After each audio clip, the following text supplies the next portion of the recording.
철수는 어린 시절부터 남모를 고통을 안고 살아왔다.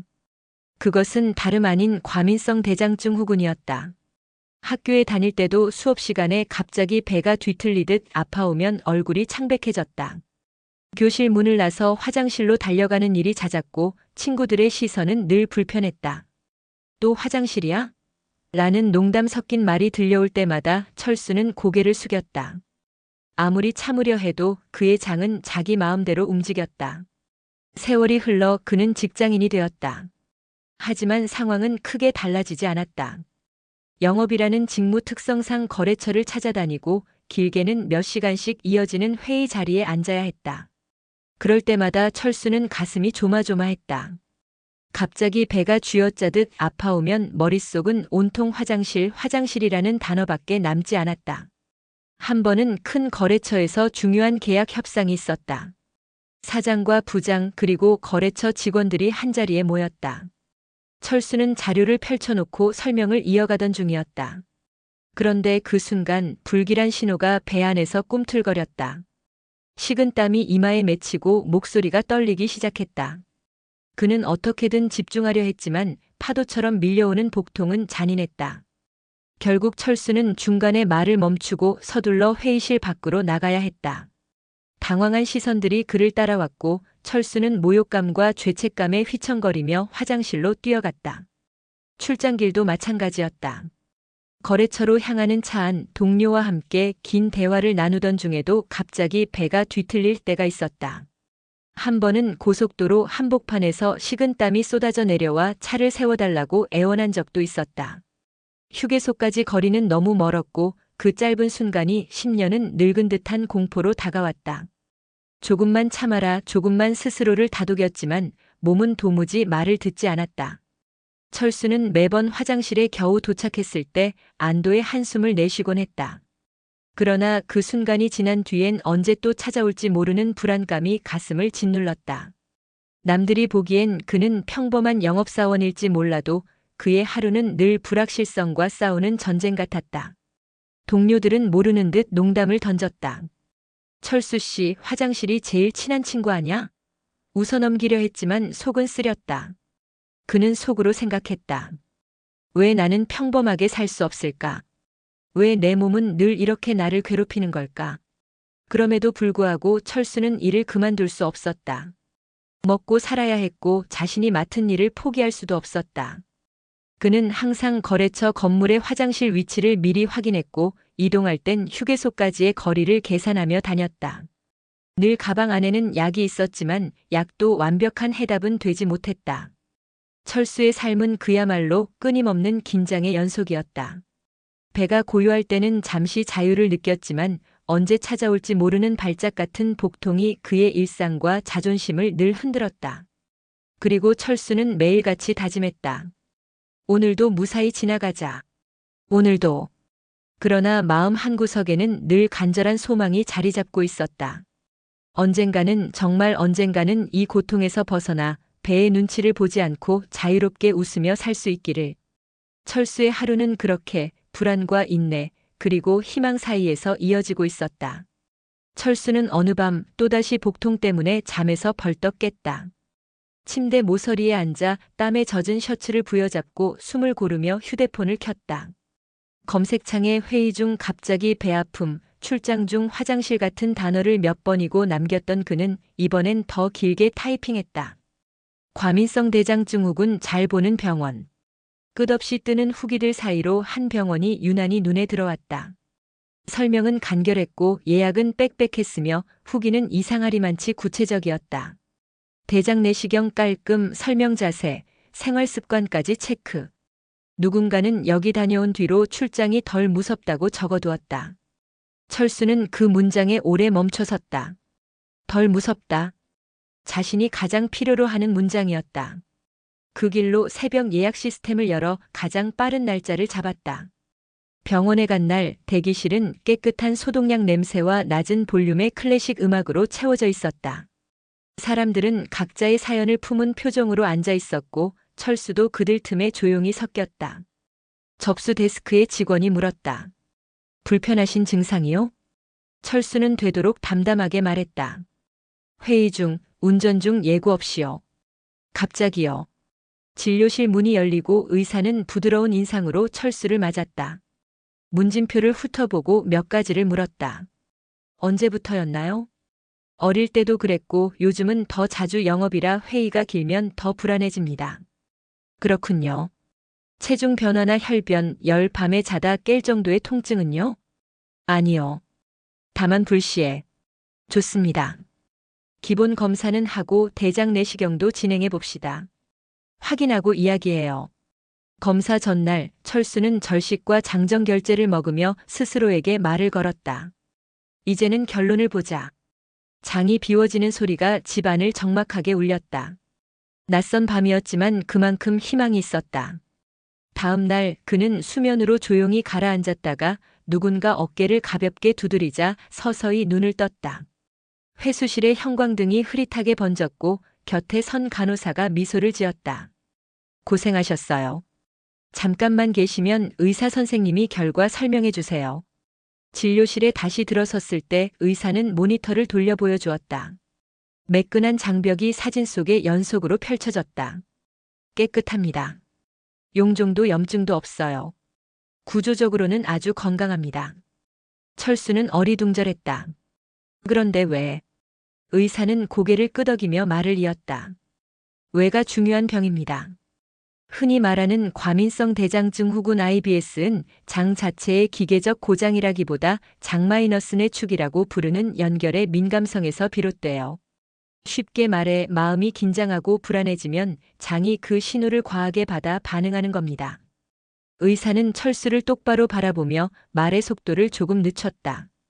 둔한 성격이면 좋은데 철수 씨는 성격이 많이 예민하신 편이에요.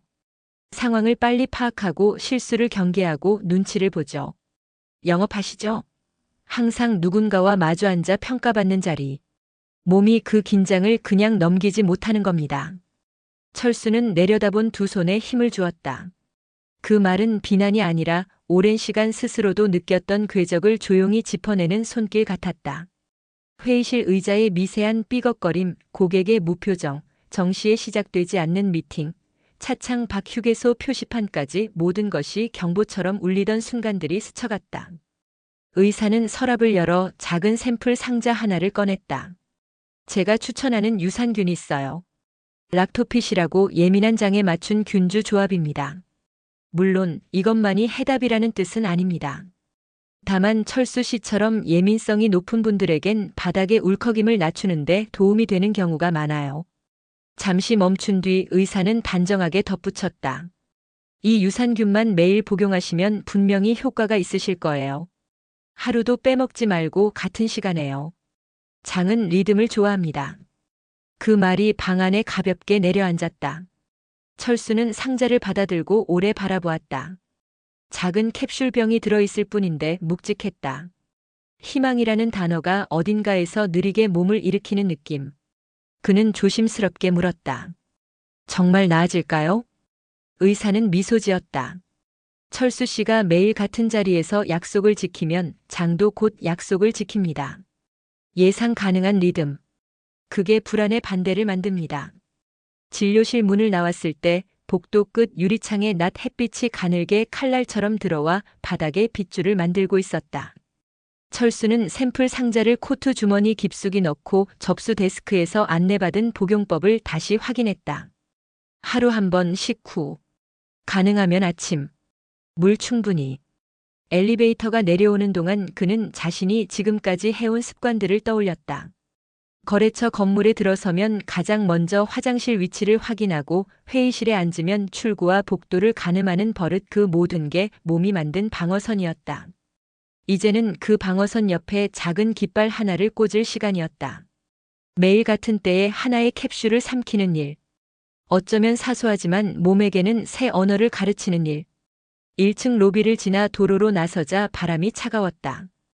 철수는 주머니 속 상자를 한 번 더 확인하고 캡슐의 감촉을 손끝으로 더듬었다.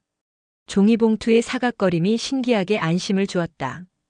그제야 그는 가만히 숨을 길게 들이마셨다. 예상 가능한 리듬. 그 말이 걸음과 함께 귓속에서 균등하게 울렸다. 그리고 오랜만에 그는 머릿속에서 화장실이라는 단어 없이 사무실까지 가는 길을 천천히 그려보았다. 회의실 의자도 고객의 무표정도 휴게소 표지판도 여전히 존재하겠지만 그 사이사이에 캡슐 하나가 놓여있는 상상. 몸이 알아들을 만한 약속. 철수는 신호등 앞에서 멈춰섰다. 보행 신호의 초록 사람이 켜지자 그는 작은 고개 끄덕임과 함께 발을 내디뎠다. 주머니 속 상자가 살짝 흔들렸다. 아주 미세한 무게 변화였지만 그 미세함이 그에게는 거대한 균형처럼 느껴졌다. 그는 생각했다. 오늘부터다. 매일 같은 시간. 그리고 그 결심은 이상할 만큼 편안했다. 마치 장 속 어딘가에서 오래 긴장하던 근육이 아주 조금 풀리는 소리가 들리는 듯 했다. 집으로 돌아오자마자 철수는 책상 앞에 앉아 노트북을 켰다. 병원에서 받은 안내지를 다시 한번 훑어보고 검색창에 손이 멈출 틈도 없이 락토핏 예민한 장을 입력했다. 구성, 복용법, 보관법, 후기까지 찬찬히 읽어내려간 뒤 그는 과감히 6개월치를 장바구니에 담았다. 이번엔 정말 리듬을 만든다. 결제 버튼을 누르는 순간 마음 한구석에서 오래 묵은 불안이 아주 조금 옅어졌다. 택배 상자는 이틀 뒤 도착했다. 두툼한 뽁뽁이를 벗겨내고 제품을 꺼내는 동작이 의식처럼 엄숙했다. 철수는 가장 손이 잘 닿는 부엌 찬장 첫 칸을 비우고 통들을 일렬로 세웠다. 알람도 설정했다. 매일 오전 7시 30분 장마이너스의 리듬. 이름을 보고 스스로도 웃음이 났다. 컵 옆에는 미지근한 물이 늘 준비되도록 전기 주전자의 타이머를 예약했다. 첫날 아침 알람이 울리자 철수는 캡슐 하나를 조심스레 꺼내 물과 함께 삼켰다. 욕심내지 않기로 했다.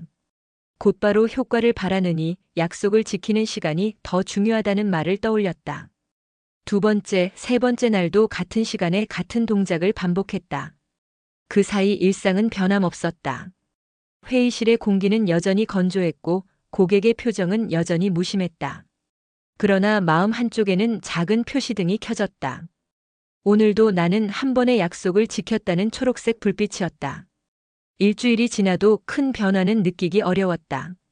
하지만 철수는 기록을 남기기 시작했다. 휴대폰 메모장에 날짜 옆으로 점을 찍었다.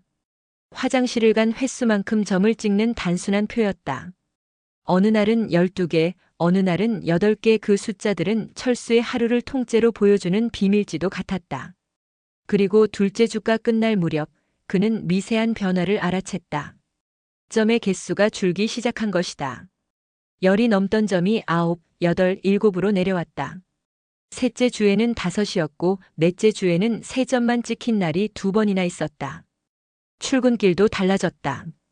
교차로 앞에서 신호가 길어질 때면 그는 습관적으로 휴게소 표지판을 검색하던 손을 멈췄다. 어젯밤에 배달된 서류를 떠올리고 오전 미팅의 핵심 문장을 중얼거릴 수 있는 여유가 생겼다. 고객사로 가는 길 동료가 물었다. 철수 씨, 요즘 표정이 가벼워졌네. 그래 보여요? 응. 뭐랄까 숨을 덜 급하게 쉬는 느낌? 철수는 웃으며 어깨를 으쓱했다. 아마도 리듬 때문일 거야. 회의실에서도 달라진 점이 있었다. 가장 문 쪽에 앉던 자리를 굳이 고집하지 않았다. 자료를 설명하는 동안 초조가 올라오기 전에 문장 사이사이에 짧은 호흡을 넣었다. 한 문장 호흡 다음 문장. 손끝이 덜 떨렸고 설명은 더 응집되었다. 고객의 질문이 꼬리를 물어도 머릿속이 하얘지지 않았다. 회의가 끝나고 악수를 나누는데 고객이 말했다. 말씀이 명료하시네요. 다음 분기 제안도 같이 보죠. 그 말은 당신의 리듬을 신뢰하겠다는 선언처럼 들렸다. 한 달이 지나자 기록표는 완전히 달라졌다. 하루에 10개 넘게 찍히던 점은 대부분 2개 혹은 3개로 줄었다. 빈칸이 길게 눈에 들어왔다. 철수는 그 빈칸을 오래 들여다보았다. 비어있음의 안도. 무언가를 못해서 비어있는 게 아니라 더는 증명하지 않아도 되는 시간에 비어있음. 그날 저녁 그는 오랜만에 늦게까지 산책을 했다. 골목의 가로등이 하나둘 켜지는 걸 천천히 지켜보았다. 불빛이 편안했고 발걸음은 가벼웠다. 몸이 날아갈 듯 하다는 표현이 과장이 아니었다. 장의 긴장이 풀리자 마음의 공간이 넓어졌고 그 빈 공간에 오래 미뤄둔 생각들이 제자리를 찾기 시작했다. 달라진 건 몸만이 아니었다. 일도 움직였다. 영업 성과표가 주 단위로 갱신될 때마다 철수의 그래프는 꾸준히 위로 올라갔다. 고객 응대의 결은 더 부드러워지고 제안서는 핵심이 더 선명해졌다. 무엇보다 언제든 뛰쳐나갈 수 있다는 내부 경보가 사라지자 대화의 마지막까지 머무는 집중이 가능해졌다. 분기 말 회사 전 직원 앞에서 성과가 발표되던 날 대형 스크린에 영업 1위 철수라는 문구가 떠올랐다. 박수 소리가 밀려왔다. 상무가 농담을 섞어 축하했다. 철수 씨, 비결이 뭡니까? 영업의 장이 된 기분? 리듬이요. 사람들이 웃자 그는 덧붙였다. 매일 같은 시간에 같은 방식으로 시작하는 리듬이요. 보너스 명세서를 받은 밤 철수는 오래 묵혀둔 부담감들을 하나씩 접어 서랍에 넣는 기분으로 서류를 정리했다. 그리고 다음 날 병원에 전화를 걸어 예약을 잡았다. 경과를 보여드리고 싶습니다. 그 말에는 감사와 증명의 마음이 함께 들어있었다. 진료실 문이 열리자 의사는 지난번과 똑같은 온도로 미소 지었다. 철수는 메모장을 펼쳐 보였다. 한 달 전 빼곡히 찍힌 점들이 줄어들어 지금은 하루 두세 개만 남아있는 표. 대단하네요. 의사가 조용히 말했다. 처음엔 잘 모르겠더니 어느 날부터인가 신호가 와도 크게 요동치지 않더라고요. 회의도 이동도 덜 무섭습니다. 장마이너스의 축이 과민하게 반응하던 패턴이 낮아진 거죠. 예측 가능한 리듬이 불안을 희석시켰고 유산균이 장내 환경을 안정시키는 데 기여했을 겁니다. 정말 고맙습니다. 철수는 자리에서 일어나 깊이 허리를 굽혔다. 거의 절에 가까운 인사였다. 의사가 깜짝 놀라 손사래를 쳤다. 아이고, 왜 그러세요? 절까지는 허리 다치셔요. 하지만 철수는 고개를 든 뒤에도 눈가가 축축했다. 선생님, 저는 매일 도망칠 생각을 했어요. 회의실에서, 차 안에서, 심지어 집에서도요. 그런데 지금은 머무를 수 있습니다. 머무를 수 있다는 게 이렇게 값진 건지 몰랐습니다. 의사는 잠시 말을 멈추고 서랍에서 작은 스티커를 꺼내 철수의 메모장 첫 페이지 구석에 붙였다. 귀엽게 웃는 장 모양 그림이었다. 계속하세요. 같은 시간, 같은 약속. 혹시 요동친 날이 와도 놀라지 마시고요. 리듬은 하루의 승패가 아니라 전체의 방향으로 증명됩니다. 진료실을 나와 복도 끝 유리창 앞에 섰을 때 철수는 휴대폰 알람을 한 번 더 확인했다. 오전 7시 30분 장마이너스뇌 리듬. 손가락 끝으로 알람 이름을 토닥였다. 엘리베이터가 내려오는 동안 그는 보너스의 일부를 어떻게 쓸지, 부모님과 언제 식사를 할지, 다음 분기 제안서의 도입부를 어떻게 시작할지 생각했다. 그 모든 생각이 화장실 위치 검색을 밀어냈다. 집에 돌아오자 부엌 찬장의 통들이 가지런히 서 있었다. 그는 습관처럼 컵을 꺼내어 물을 채우고 다음 날을 위해 캡슐 하나를 접시에 올려두었다. 창문을 열어 저녁 바람을 들이니 커튼이 부드럽게 흔들렸다. 철수는 그 흔들림을 한동안 바라보다가 메모장에 오늘 칸에 작은 동그라미 하나를 그려 넣었다. 회의 2시간 무탈. 이동 1시간 무탈. 그리고 마지막 줄에 짧게 적었다. 머무를 수 있었다. 불을 끄고 침대에 누우면서 그는 문득 예전의 자신을 떠올렸다. 회의실 의자 끝에 걸터앉아 눈치를 보던 사람, 고속도로 표지판을 모조리 외우던 사람, 인간관계의 미세한 떨림까지 감지하느라 늘 지쳐있던 사람. 그 모든 과거가 오늘의 자신을 만들었다는 사실이 이상하게도 위로가 되었다. 눈을 감기 전 그는 조용히 속삭였다. 고맙습니다. 누구에게 건네는 인사인지 정확하지 않았지만 분명했다. 의사에게, 스스로에게, 그리고 매일 같은 시간에 지켜온 작은 약속에게. 방 안은 고요했고 몸은 가벼웠다. 밤은 길었지만 이제는 무섭지 않았다. 다음 아침의 알람 소리가 리듬처럼 그를 기다리고 있었다.